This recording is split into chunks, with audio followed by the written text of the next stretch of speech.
Hallo, hier ist Na. Heute machen wir gebratenen Fenchel mit Fleischstreifen.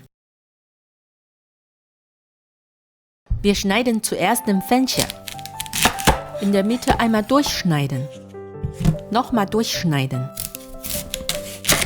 Den Ansatz entfernen. Dann in feine Streifen schneiden.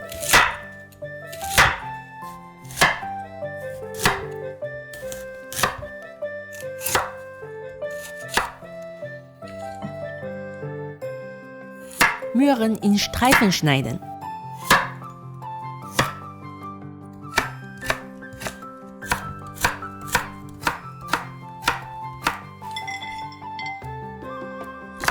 Lauchzwiebel in Scheiben schneiden. Ingwer auch. Knoblauch ebenso.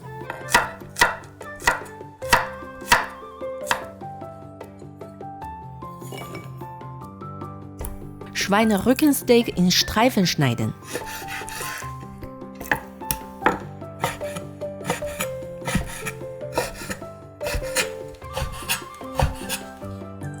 Wir marinieren das Fleisch mit wenig Pfeffer, einen halben Esslöffel heller Sojasauce, einem halben Teelöffel Stärke. Gut vermengen.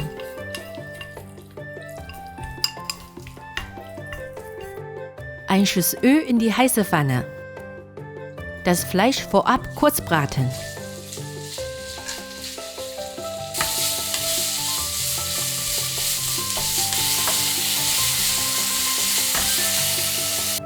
Wieder ein Schuss Öl. Möhren in die Pfanne geben. Kurz braten. Lauchzwiebel, Ingwer und Knoblauch auch dazugeben. Wenig 5 Gewürzepulver. Gut rühren. Fenchelstreifen in die Pfanne geben. Kurze Weile braten.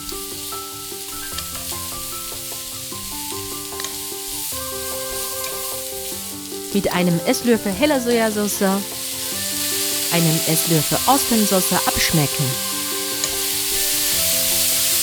Fleisch dazugeben. Mit einem halben Teelöffel Salz zum Schluss abschmecken.